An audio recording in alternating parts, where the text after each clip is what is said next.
Hello and welcome to the Young Film Academy podcast, the essential podcast for teenagers looking to find their way into the creative industry. And I'm James Walker. I'm here live at the Media Production and Technology Show at London Olympia.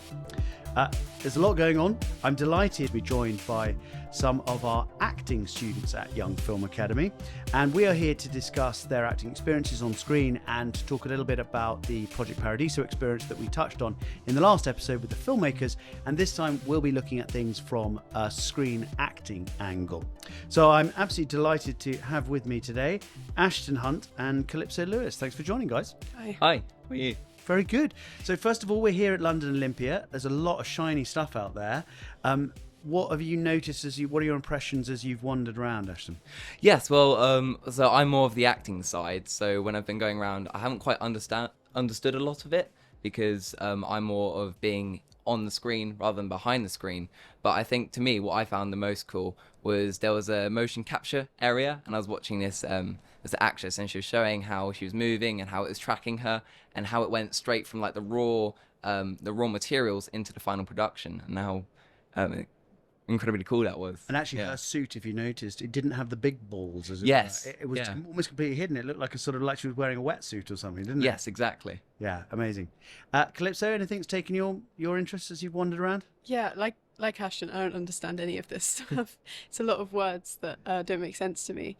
One thing, okay, this actually isn't that cool, but I saw a booth about risk assessment, and it just seems like a really fun job coming up with all the terrible things that could happen. Oh, don't. From a Young Film Academy perspective, we spend a lot of time doing that. But yes, you're absolutely right. And I think as well, from an acting perspective, you know, seeing just the sheer volume of technology required to do this at scale, right, is to bring your performances, but everything else that has to happen, I suppose, is.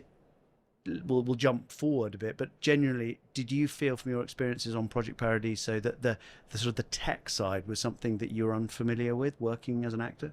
Oh, 100%. I mean, when we were there and when we were at Paradiso, I spent a lot of the time when I wasn't on screen, when I wasn't being filmed, I spent a lot of time with the camera crew and the lighting crew and spending, like, watching them do all their stuff that they had to do. And there was so much that you just don't quite consider when you're an actor straight away, especially in your early stages. So it was really interesting to watch them work and see all the stuff that they knew and the stuff that they had to understand. Yeah. Well, let's contextualize this for some of the listeners and the viewers. So, Young Film Academy, we help 15,000 young people every year learn practical filmmaking production skills. And out of all of the various things we do, we select each year, which we've now done for the last 2 years, our most promising 24 students, and we divide them into what we call crews. So we have a writing crew and an acting crew and a producing crew and a technical camera and sound crew. And this Project Paradiso was intended to give them an opportunity to work together and to travel to Sicily in February and to make a film with everyone aged about 16 to 19, I think is about the age range, and to make a film with really high-end equipment that's industry standard on a fairly big scale film set that is kind of hybrid between education and the film industry, and to say travel to Sicily for a week in February, shoot that movie and see if it can have a life on the festival circuit. And in fact, last year's film, Lemons, which was made by the first Paradiso group, has gone on to play in almost 30 international festivals, has won almost 10 student film awards, it's done really well. And so this is the context into which you were selected for Project Paradiso, both of you, in the acting crew. So let's start there. In fact, let's go back before then. In just acting in general, maybe, in Calypso, you can start us off. Like, how much acting have you done prior to coming to Young Film Academy, and in what kind of context was that? It's been a lot of theatre, mostly. I only started doing film because of Young Film Academy, because I have always done like school plays and things. I was the only year 7 with a line in Lord of the Flies. Oh yeah. So yeah, I've done a lot of theatre, and then a while ago I really wanted to go to an acting summer camp, and my mum just found YFA, and then that kind of got me into film acting. So I really like both sides of it, I think. But yeah, I've always done acting. So it was mainly theatre, and then you transferred. You did your first films at the Young Film Academy residential filmmaking and screen acting summer camp, Yeah. which we run each year for young people aged 12 to 17. And you had your first experience. And how did you find that first experience of screen acting versus theatre? I think for the first time, I don't know, it was it's a lot sort of slower, I think, is kind of the main thing. Like, it's a lot, you're not sort of pumped up and like going out and doing the whole thing and then being done.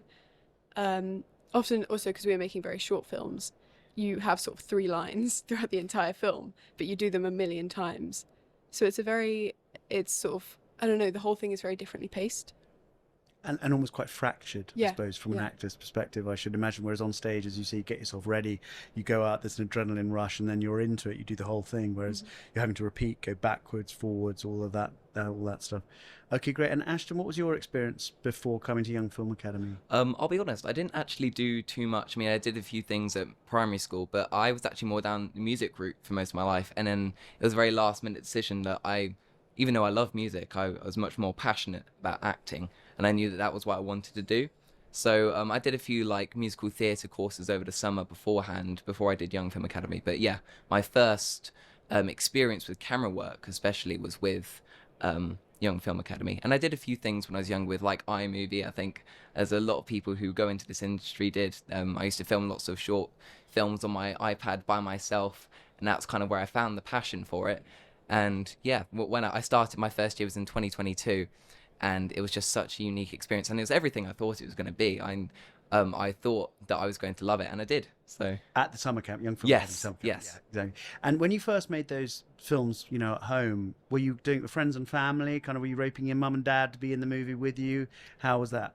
it was mostly by myself. I liked doing a lot of stop motion animation, especially as I used to film like lots of YouTube videos as well, and then my Lego cities and that sort of stuff. And I used to make my own skits as well, which I do a lot with my sister actually.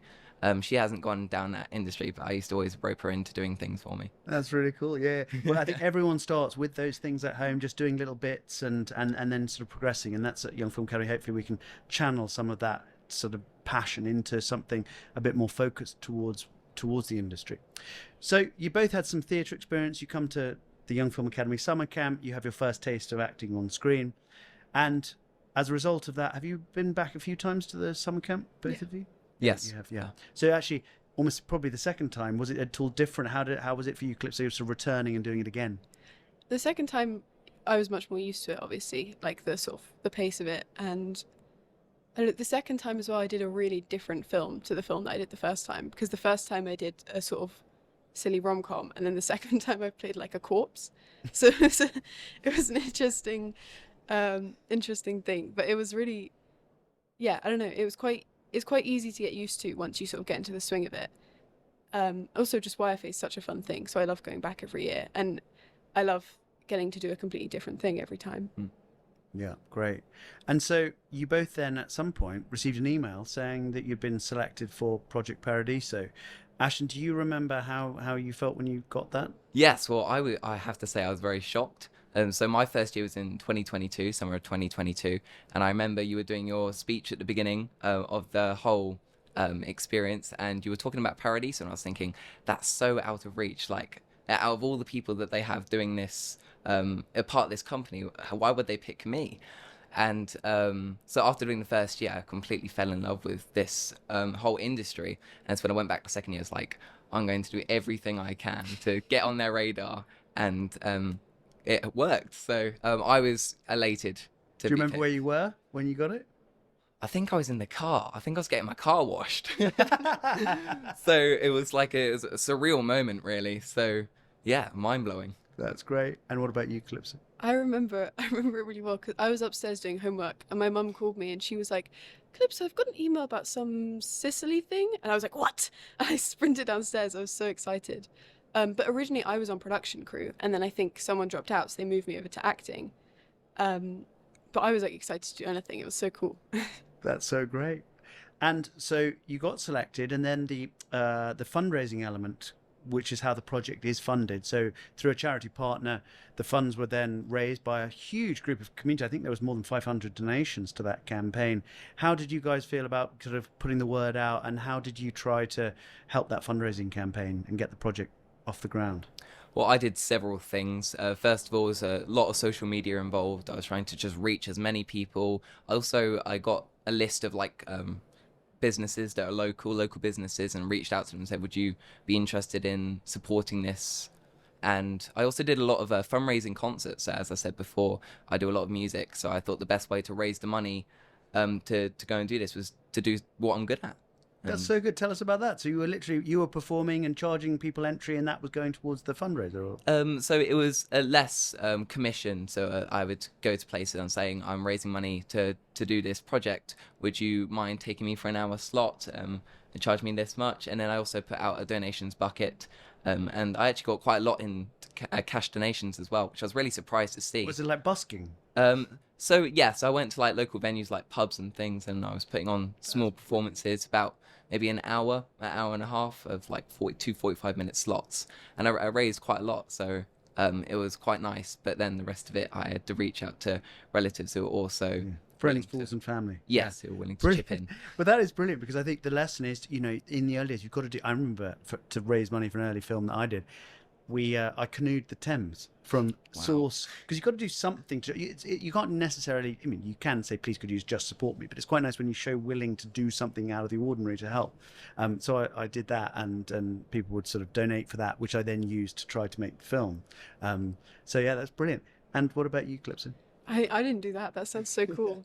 Mine was a lot of family and friends. Also, my dad, I wanted to get a job to try and do it, but we only had a month to fundraise. So my dad gave me a portion, and then I got a job and just sort of slowly paid him back, which I've done now. So well done. That's brilliant. Yeah. And overall, yeah, as I say, about 500 people contributed to that fundraiser, and the project got greenlit. So like a movie, we were into the production stage, and then the writing crew got working, the writers' room, and they came up with the idea for the film, which is called Strings, and is yet to be premiered. It premieres in about 6 weeks' time. So I remember when you, I suppose, let's talk about as actors, when you first read the script that those other students had created, what was your first reaction to the script? I thought it was so cool that we were doing a horror movie, but I also thought it's going to be quite hard, because a horror movie is a very difficult thing to do.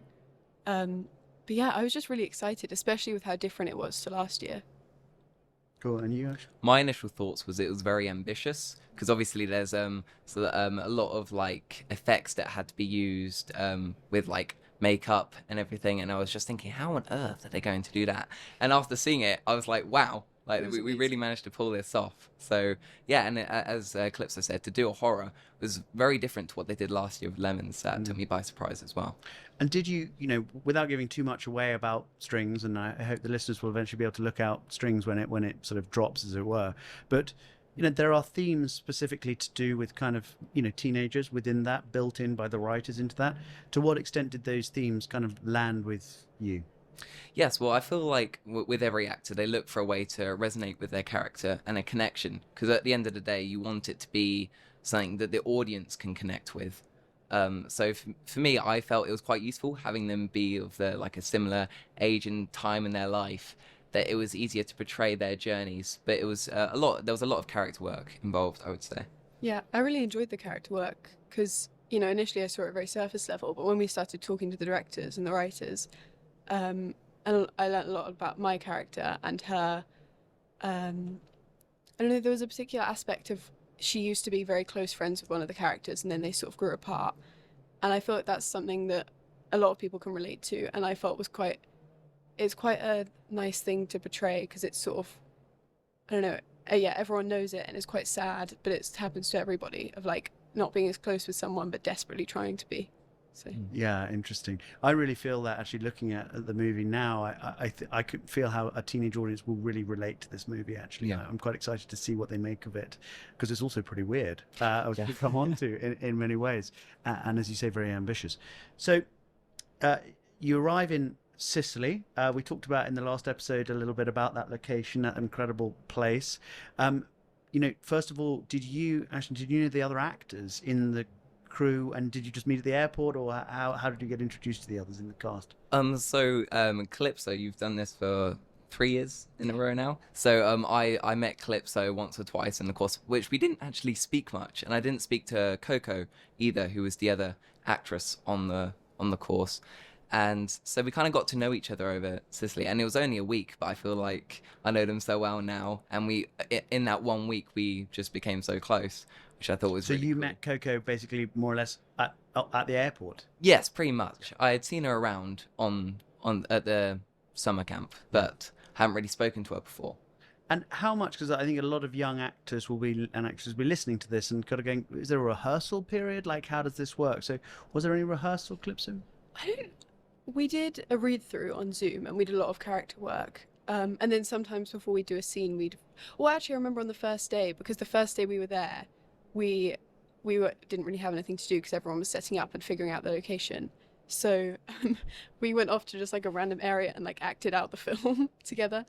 So yeah, we kind of did our own rehearsals, and we'd always do a run through before we started a shot. But there wasn't that much rehearsal, was there?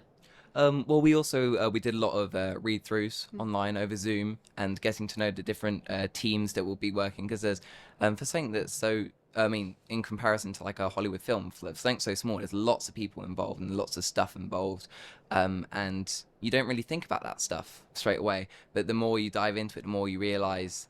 And there's lots of independent rehearsal as well. I mean, something that I did a lot was trying to understand people. Not to sound in a weird way, but I did a lot of people watching to understand people's characters. I mean, to act, you need to understand behaviour. And I think that's really important. So I did a lot of that. And just tell us a little bit, without giving too much of the story away, maybe a little bit about the character you portray in the movie.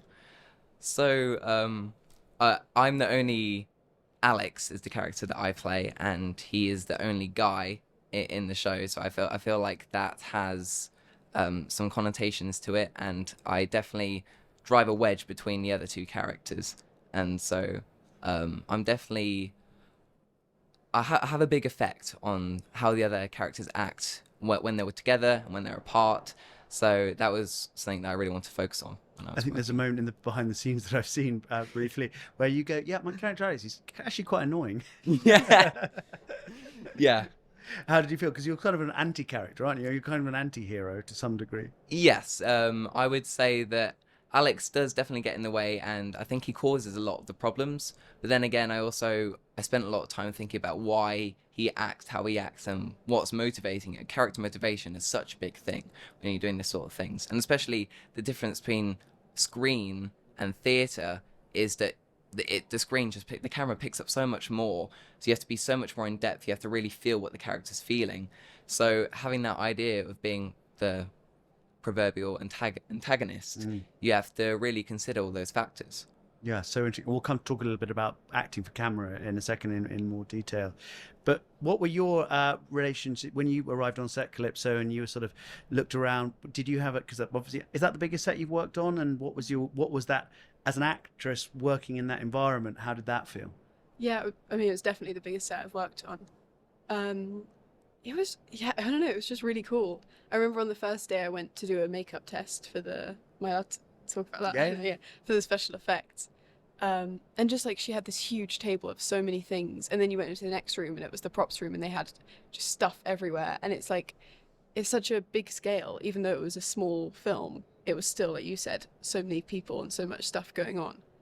And also some of my acting bits, they were quite like, because there were a lot of people there and I was doing quite a lot of like crazy stuff, it was quite intimidating. But there was actually one moment where I was doing a really big scene and I was like in a room and all the monitors and everyone else were in another room. So actually that was quite nice because I got to really get into it. But yeah, it's big.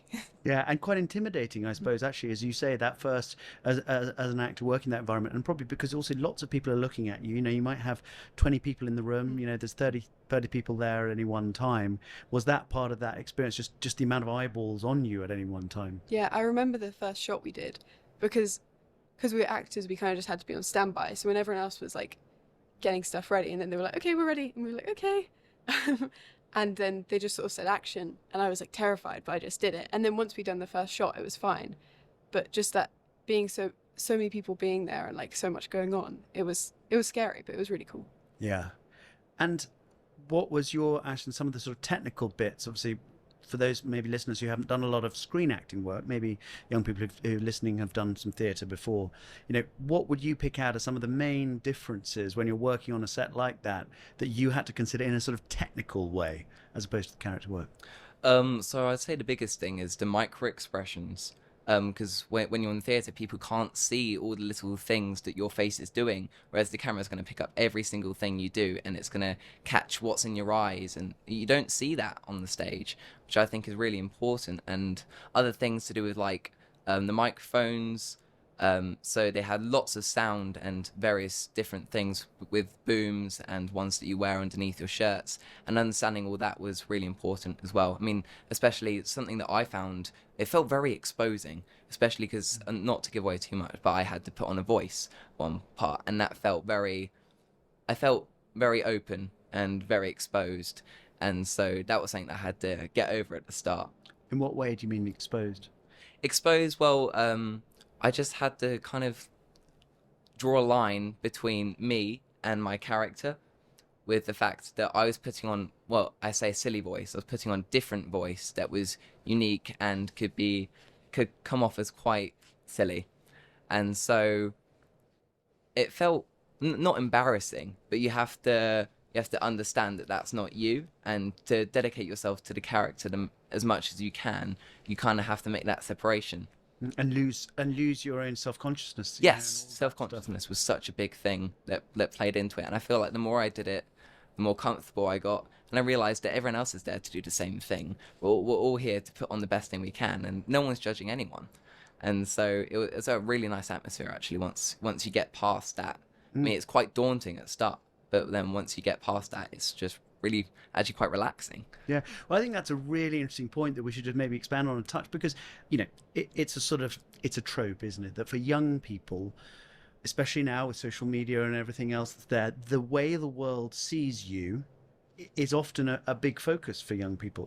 Not necessarily all for good, and unfortunately, but it is a thing.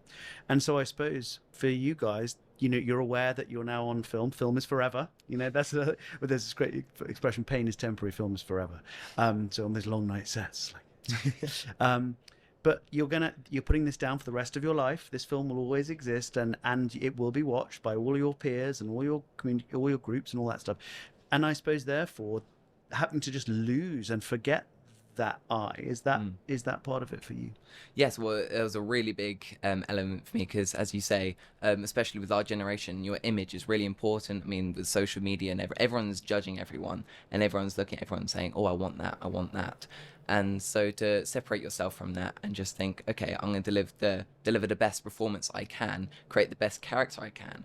And actually, I think at the end of the day, it's the best performances that people don't question, which is something that I tried to remind myself a lot of. And eventually I got quite comfortable with it, and I have to say I'm quite happy with it now. So. Yeah, well, I think one thing my mum always used to say when you're doing theatre is that you actually look a lot worse if you're self-conscious. If you're sort of trying to hide it and be a bit embarrassed, you just don't fit in with everyone else. So like you said, everyone's here to do the same thing and make a good film. And once we started, like, I had to do a big scream at one point, which felt pretty awkward, because even though I was in another room doing it, I knew there was a room full of like just teenagers watching me do a massive silly like scream.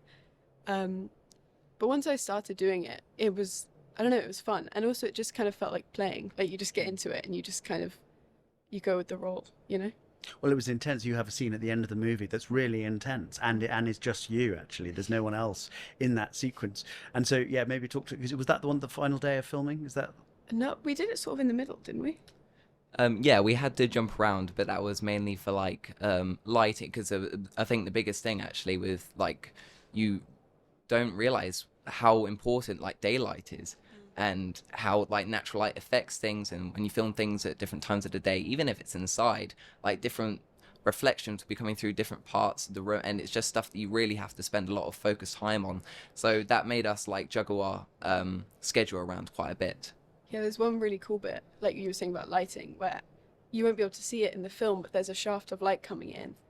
And it's like completely not the sun at all, it's just the light, but it looks like, and there's another bit actually at the end where I go outside, and it was actually nighttime, like the sun had set by then, but they made it look like it was daytime outside. It was really, really cool. Yeah. And also, I don't know, just what you said about timing. Like, do you remember when we had to go until like 10 p.m.? Yes. That was when I was doing my big intense scene. We had to stay after dinner. We had to go back and stay for ages, which was actually really fun. It was quite sort of exhilarating when you get into it. Well, we talked with the filmmakers a little bit about this resilience and the long days. You know, there are long days, and also, you know, I remember, you know, back in the day when I did some acting, that it was exhausting. Actually, I found it's just quite tiring. You know, and people think it's an easy thing. They're like, well, they're just standing up saying a few lines. You know, so maybe talk a little bit about that, just the fatigue element, and I suppose the resilience required at a young age. Something that I would say that I think people don't quite think about when it comes to this sort of thing, especially for acting for screen, is the more tiring part is not actually the acting. It is, as you say, the waiting around, because you're sat and you'll be saying, okay, I'm doing this scene later on in the day, and it'll go and go and go, and it'll get to the point where you're not filming today. Okay, sorry. But you've been sat there, you've got ready, you've got into your costume, you've done makeup, you've done all of that, and you've been ready and ready to go to get into that mental state of your character. And then at the end of the day, you don't do anything. And that is very exhausting, because you have to be so professional, because obviously everyone else is being really professional and trying to get all the stuff that they need as quickly as possible. And so yeah, being that talent and sitting around waiting, I would say, is probably the hardest part, actually. And then the scene gets cut from the movie anyway. Yeah. Then you get on, and then you watch the final movie, like, what happened to that? You know, Yeah. which is all part of the process, I assume. And for you? I think it's a lot easier to be like resilient when everyone around you is being, because when you're on set and like you have to do a scene again and it feels like the millionth time, but you know it's the millionth time for everyone else, and everyone's just sort of focused and doing it. And also I found that I did get tired, but I got tired, like you said, between takes. But when we were filming, I think I could have done it again and again forever, because you just sort of got quite into it and like energetic. Yeah. How is that repeat take thing? Because again, from a theatre acting background, that's not something people would be familiar with. But if you're having to do, you know, an intense sequence and you're having to be asked to do it again and again and again, how did you find that? I found it okay. I think you do feel your energy drop, like even if you're the first one. Well, sometimes it drops and then suddenly it comes back and then you get a really good one. But I had to try and not talk to people in between, because otherwise I'd like get really tired and out of it, and I had to sort of stay really focused, because I need the energy to match up with every time. That's really interesting, isn't it? Because you hear this a lot about sort of actors on sets and the way they behave when the camera's not rolling, and often it is a little bit odd from a sort of crew perspective. Yeah. But maybe is that because you're trying to sort of stay in the zone, stay focused? Yeah, I think it was when you're doing a lighter scene, it's like fun to go and chat to people in between. But because that was quite a big one where I was like panicking and running around and screaming and crying and whatever, it was, I don't know, if I was talking to someone and then 2 seconds later they said action, I'd be like, well, so I had to sort of ignore the people around me and like focus on what I was doing and what I was meant to be feeling, because otherwise I'd like lose it, you know, not lose it, like go crazy, like lose the emotion. And would you guys kind of support each other between takes and stuff as an acting kind of as fellow actors? Is that the vibe? Oh, 100%. I feel like we were very supportive, and we were there for each other. When we would film a scene, we'd go up to them and say that was really good. And sometimes I think we give each other notes as well and say, if you do that as well, that might look good. And I think that sort of community was really nice, especially because we all knew the pressures, because we were all doing it and we're doing different things. And so we understood that it was, yes, give advice and give support, but at the same time remember that they need to keep hold of their character. And so sometimes you also have to give them space, which I think was important. And it was important to understand when they wanted the space and when they didn't, because sometimes people wanted to speak between takes to help them, you know, bring them back up, but sometimes people didn't, and you had to identify what sort of state people were in and respect it. So it's emotional intelligence, actually, yes, isn't it? Yes, it's quite a lot of what an actor's doing, both in the preparation for the role, but also on sets, and that human engagement and knowing what to say or when not to say to people. And I think that comes with experience to some degree. Talking of which, Calypso, you know, we were working with student directors. You know, on this project there were 3 young directors. They're all aged sort of 17, 18, 19, 8 years old. So they haven't got tons of experience. You guys early in this journey as well. How did you feel that relationship was? What were some of the challenges, some of the positives of that relationship working with those directors? I thought they were all really good, and it's so nice to have a director to sort of, I don't know, be an observer. I mean, like, to tell you exactly what they need from you, and then it kind of takes the pressure off you a bit.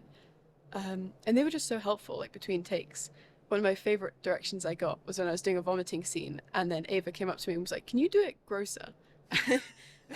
And I was like, "Okay." And I actually found that really fun. But I don't know, I think it's really cool. And the fact that they're our age, I think, means that they kind of have an understanding, and they like, it didn't really feel like they were sort of bossing us about. It felt like we were working together. So it was really nice. I would say that they were very professional, and despite us like hanging out after filming, like we had very long days, and afterwards we spent a lot of time together. When it came down to getting the shot and getting it all done, there was a whole switch in dynamic in a good way. Of course, it felt very raw, and it was helpful. It was very nice to have that rather than people messing around, and everyone was there to take it seriously. And I really liked that. But specifically because directors have got a tough job, is that because they're trying to communicate to you how best to manipulate the performance to get the best for the overall film. And sometimes I suppose you as an actor aren't necessarily aware of all of the bigger picture things. You know, you're very focused on your roles, I should imagine. And so almost the style of communication, you know, it's famously directors have got different styles. How did you feel? Did each of the directors have a different style of communication? And what did you feel? What did you learn, I suppose, about that relationship? I think some were more specific than others. I don't know if you found that. Like, Yeah. sometimes one would tell you exactly, like, do this, and then another one would just tell you, can you convey this a bit more? And you kind of have to figure out yourself. But it was quite nice having those different things, because it meant when I wanted to have more control over what I was doing, I could.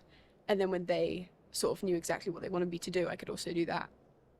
Yeah, great. Yes, it was nice that they had a really clear vision, and they did give us, obviously, they gave us lots of room to do our own thing, but at the same time, they knew when to jot in, and as you said, some of them were very direct, and they knew what they wanted, and other people were like, I want you to feel this, and by feeling that, you can portray something much more real and truthful, which I think was really interesting and really useful. And we also had lots of the staff there as well, from the YFA staff, that were helping out with them and saying, okay, yes, that's good, but also consider this.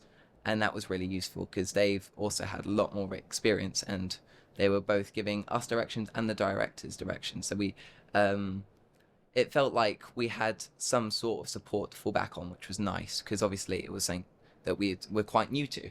And so it was nice to have that experienced hand to help us through. And so, yeah, I mean, when I came on set and I was on day 3 or 4, and it was a very supportive environment. And I know that you guys were having a lot of fun, sort of, you know, when you weren't filming, although there were long days as well. And that is one of the things, you know, as young people, we're looking at developing other projects, more news and on. But it's like getting you guys just to deal with, you know, life in the film industry can be quite brutal like that. You know, it's very early mornings, especially if you're in makeup, which is what you had. So can you just move a tiny bit close to your mic, closer? So in makeup, closer, let's just talk about that, because you had this experience of this sort of prosthetics makeup, and it took time. And how long might you be sitting in the chair for?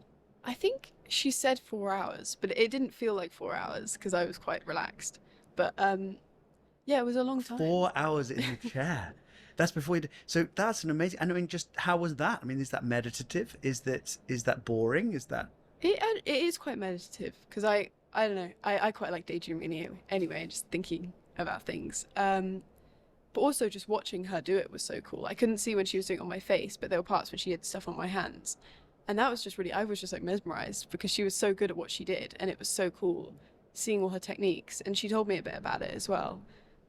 Also, sitting in the chair when everyone sets up, it's quite nice, like, you're removed from what's going on. So everyone's rushing through and grabbing props, and I could just, like, sit calmly and wait for when I needed to be down. So. Well, makeup artists often sort of act like therapists to some extent, don't they, on set, because you guys as actors spend so much time in those chairs, especially on bigger productions. And I think that bond becomes quite a special bond. Yeah, you didn't have so much sort of prosthetics makeup, but no, not necessarily. But another thing which our makeup artist Amarita was very on board with was the continuity, because that was a big thing when it came to screen. So she was always looking, oh, your shirt was not tucked in that take, so you need to make sure that's not, your hair was like this instead. So you had to really be focused on that, and she was really on it. And also lots of like sun cream as well, because she was talking about how she worked previously with other people who had got tans midway through filming, and how and how much how much of a problem that caused with the filmmakers. So we were always putting sun cream on. We used umbrellas in the sun to stop getting a tan. It was incredibly funny. That is absolutely brilliant. And let's just talk about, because that sort of stop-start nature where you might, again, people not familiar with acting on screen, where they're used to a theatre, you start at the beginning, you work your way through, and I suppose as an actor you can kind of build your performance, you can judge at any point where you are on that development, whereas you might be asked to go to the most intense thing as the first thing you do, and then work to the beginning, and you're kind of trying to plot your own path in this very disjointed fashion. Maybe let's just talk to us a little bit about what's that journey like. I think the main thing is remembering what's happened last in the film's chronological order, because there was one bit where I don't know, I had to come in from just being like bullied and start a scene, and I kind of had to remember, even though we'd filmed that, we actually hadn't filmed that yet, so I had to kind of imagine what I would be feeling. Yeah, it is hard to remember the sort of whole character development thing. It's just like another aspect to be thinking about when you're acting.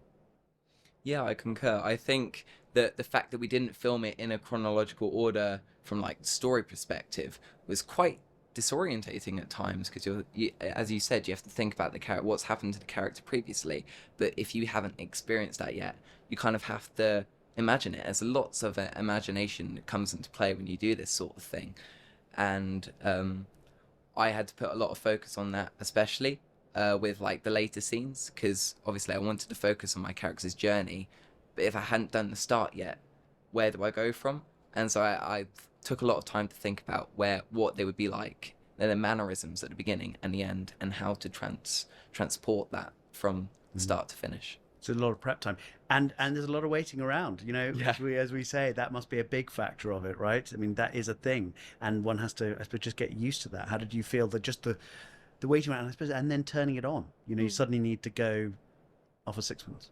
Yeah, I think it's the same thing as I said before, of like staying in your head, and like you can talk to people around you, but there are also some parts, because to camera people, this sounds bad, but you're sort of like a doll to them. Like you just kind of have to stay exactly where you are, because they need to sort of focus their things, and like, so there were some parts where I was just sort of standing still for 10 minutes and no one was talking to me, but it's kind of partially quite useful for the acting, because you can kind of really think about, you don't just go straight into it, you really think about what you're feeling, but then it's also partially difficult, because then once you've got that, you have to like keep it in your head and not lose it. Something that I would say is what I did to help me stay in characters, I actually made a playlist. I thought, what sort of music could my character be listening to? And so in between takes, I just have an AirPod in my ear, listening to the music and thinking, okay, this is how the character... What do you have on this playlist? Go on, give us some... It was a mix of... I'm not someone that listens to a lot of rap, but there was a lot of rap on there, a mix of drill as well, all stuff that I wouldn't really listen to, and some sort of heavy metal as well. So it's just sort of things which I thought encapsulated Alex's character I would have playing in my ear. Also, something that became like a running joke is like everyone knew that I was doing this, so I would be quite rude sometimes, but it was like everyone knew that I was doing it to sort of like keep the character's mannerisms again. So we would go for lunch, and I would just start speaking to people and be like, "Oh, you're being Alex. You're being an Alex."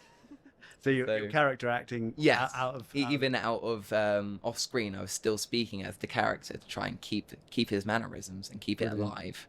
Brilliant. And so finally, you get through and you wrap the project. Do you remember what was that feeling like at the wrap? Well, I remember, I don't know if you remember this, but we were not ready at all for the wrap, because we'd done a scene and we were talking to each other about how it wasn't very good. We were talking to each other about like, we should do it a bit better next time. And then, because it was a super wide, we couldn't see any of the directors.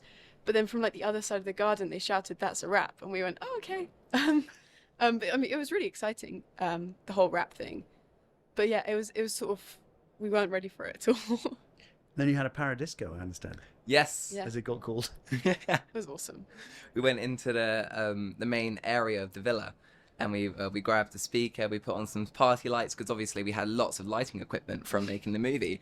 So the lighting, I had to say, was very good. Whoever was doing the lighting, very well done. And it was lots of good fun. And we had some signature dances from the summer camp that we do. And you know what I mean, Calypso. We have specific dances that the staff had choreographed. Oh my God, or brilliant. done. It was a lot of good fun.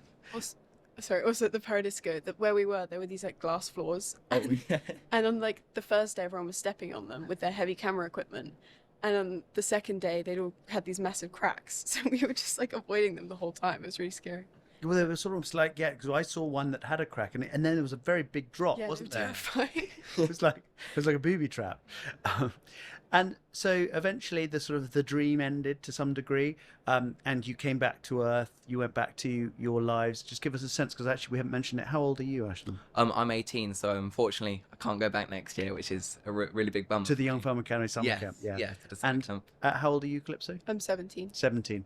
And so you went back, and were you at school, university? So you landed back in your life? Yes, so I currently go to a music theatre college, and so I went back to that. And I'll be honest, I call it the post-Paradiso blues. I had a similar thing when I left the summer camp. Everything just felt a bit dull for a little while, because it's just, you're living in this, I mean, I dare to say, a magical world, and you just get so used to that. And it's very unique, and it's very special to have people who share the exact same passion for you. Everyone that was there wants to go into the same industry. We all love the same things. So it's like, to separate yourself from that, and you've got used to that for a good week, and just like to leave that, it's just quite sad sometimes. A lot of people have talked about that. That's sort of the like minds, that feeling of being in a community where you've got. I think one of the filmmakers in an earlier episode said, even if you've got nothing to talk about with someone else, you just go, "What movies do you like?" And you're already into a whole bonding thing. What was it like for you, Calypso, coming back to Earth as well? Yeah, I agree. It was sad. I remember landing in the airport and just like yapping to my parents for half an hour and telling them every single thing that had happened. But then I was just really sad. Well, I was happy initially when I got home, because it was quite a draining experience. As fun as it was pretty exhausting. But then I was just really sad. I missed everyone a lot. Everyone who does the summer camp and Paradiso, they're all so cool and like fun. And like you said, it's so nice to have people who have similar interests. And it's just a bit sad to not see them anymore, because we all come from everywhere. So Yeah. Something that I would add on to that is that we had a lot of inside jokes. And it was weird, because I'd start using them at my college and no one would understand what I was talking about, because I just got so used to that environment. I got used to saying the same things that it was like, oh, I'm not there anymore. Like, these people don't understand the jokes that we've been making. So yeah, it's a life-changing experience in my opinion. Well, especially actors or on sets, as far as because actors spend a lot of time together on sets, they do form and they get a lot of in jokes and they have a lot of fun, behind the scenes as well. And actually, there is a behind the scenes of the Project Paradiso for this year, which is going to be really nice as well. Because I think in the end, you went in the pool. You were thrown in the pool in one sequence. he got thrown in the pool. How many times did you get thrown in? And was it cold? It was freezing. But I had I was thrown in once for the thing, and then I had to go inside, like dry myself off with a hairdryer, put on a dry set of the same clothes, come back out, do the shot again. And then they told me it was the last time, so I went to get changed. And then Angie came to me and went, "Calypso, I have some really bad news." But I don't. It was once I got. Well, used you had to to do it again. Yeah, no, I just had to lower myself back into the pool because they needed a shot of me climbing out. So I had to put my wet clothes back on, which was actually worse than getting in the pool. But I don't know. It was all exciting. It's just. I enjoy all the extreme parts because it made me really feel like I was doing it, and I was like doing something really exciting and cool and real. So. And you were using some very top-end equipment, and the shots, the movie looks absolutely stunning, by the way, and your performances all come across beautifully. Did you see any of the footage kind of live on set? Did you see any of it at all? No. Well, I saw quite a bit when I wasn't on screen. So when Calypso had a lot of her like one-on-one screen time, I would sit there with the directors and everyone else and watch and try and learn from both what they were doing and also from what Calypso was doing. I was trying to take notes from what she was doing, saying, how can I incorporate what she's doing into my performance? And also, yeah, as you said, seeing them set up all that equipment, they brought out cranes and dollies, and watching all that all that setup, I was like, wow, the sheer amount of focus that needs to go in, because it's all the cranes especially can be quite dangerous as well if you're not careful. So everyone needs to be so self-aware and focused all the time, which is, it was really interesting to And see. seeing on those big monitors, the performance there is Yes. quite lovely, isn't it? When you see, and when you use really top end gear, really nicely lit, that sense I'm always struck by. It sort of just looks suddenly like a really high end movie, and it's your faces on that screen. Yeah. Okay, well, coming back and sort of looking at the whole thing, then I suppose as an experience, both as a personal experience and also from an acting perspective, I suppose what are we have, hopefully this is only the beginning actually of what Project Paradiso will do, and the premiere in London is coming up and in a couple of months' time, and then after that, who knows? Maybe the film will do nothing. Maybe it will have a life. We don't know. I suppose let's start with you, Calypso. What, looking back on it, what do you think are the impacts of the project, both on you as an actor and as a person? I think as a person, just the friendships and all of the sort of amazing experiences. It was genuinely one of the best weeks of my life, and it's like, it feels like I'm very grateful to have got to do it, and I'm definitely going to remember it. And from an acting perspective, it just made me realize how, a lot about what it's like actually is to do, but also how much I wanted to do it because I had so much fun doing it. And I don't know, it just made me excited for the future. It's wonderful. I'll do a similar structure to Calypso. Socially, as a person, I think I grew so much. I found myself a lot more because, as you say, it's such a life-changing experience, and it's not something that most people get to experience. So I really took the most of that, and I found out who I was a bit more doing this project. And I'd say from an acting perspective, I learned so much more about doing the screen stuff, because obviously when you're doing the summer camps, it's very full on, but you're not using that 1% technology that you get to use when you're doing Paradiso, and also it's a lot more focused because when you're doing the summer camp, they're making how many? I couldn't say how many 36 movies. films. Yeah. 36 films in 2 weeks, and you're making one film in 1 week, and it's very focused, and especially when you're on screen, there's lots of focus on you. So I feel like you develop so much as both an actor and a person doing it. Great. And we always end these podcasts by asking our guests to travel back in time to their teenage selves and give them a piece of advice. Now, you don't need to travel back in time because you are your teenage selves. So maybe let's frame the question as, I suppose there might be listeners to this who are aspiring young actors, actresses, and they want to maybe follow you in some journey a bit like this. What advice could you give them that you think would be helpful to them in their journeys? For me, I'd say the number one thing is being proactive. If you don't do, you won't learn. And so for me, the biggest thing was just getting out and doing as much as you can. Well, I mean, even if it's not doing, like, if you can't get on the course straight away or do something straight away, just make little things with your phone, with your friends. Just try and rack up as much experience as you can, because at the end of the day, that's what's going to make you into that performer. Great. Yeah, mine's similar. Just every teacher and instructor has told us, if you want to do something, just do it. Like if you had a film idea, you don't need to have the camera, but just write the script up and see if you can do anything with it. And I guess don't sort of wait for it to be perfect and for you to have all the stuff. Just start doing it and then go from there, because that's a lot easier. I think that's really good advice. I mean, we've always said that philosophy of Young Film Academy is very much to get out there and do it in some way, and don't wait for opportunities. I've seen a lot of young people who there's a tendency to sort of go, well, I've never been offered this. I can't do it because no one's given me that. Well, and the sad truth is that life often won't give you it. So you do have to go out and make it happen. And by making it happen, and almost all our guests at high ends of their careers, they're looking back and they think, well, I just went to that, I would call it pebbles in the stream. They went to that pebble, and then that pebble gave them an opportunity to jump to the next pebble. And from that pebble, they went to and it wasn't like they had this overarching kind of career path in their mind. They look back and they were like, oh, I just went from that to that. And in retrospect, it seems to have some sort of shape, I suppose. So yeah, it's great to hear from you guys. Sort of jump in, do it, and I suppose overcome the fear factor. I suppose that must be a part of it, right?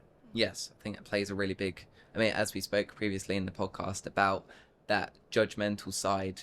I mean, you've kind of, I think the best way to describe it is you kind of build yourself up and you're thinking everyone's thinking about this, and they're really not. They're really not focused on that, and that's just this big mental barrier that you need to get past. And once you do, it's just so freeing. And I'm sure you would agree, Calypso. Yeah, I with the self-conscious thing as well, I just had a thought about that. Like, you know, when you see someone, you think, wow, they're so good at acting. And it's never because they're like, they hold back. It's always because they fully go for it, which I feel like is something you can do in everything. The best people, the people who do the best and are most successful are the people who put everything at it, I think. Yeah, great. Well, great advice, and I'm sure there'll be young listeners out there who want to follow in both of your footsteps. So thank you so much for joining us. Thank you for taking the time to discuss that project. So that is Project Paradiso 2024, which will be dropping soon. Strings will be hopefully out there on the networks at some point and will be beginning its life. So we will see. So best of luck for the premiere. I hope it goes well, and best of luck returning to your studies. So thanks a lot for joining us, everybody. And I think we can all get out there now, guys, and have a look at some shiny tech. Yes, definitely. Let's go and look at some fun toys. So thanks a lot for joining. See you next time. Awesome. Thank you.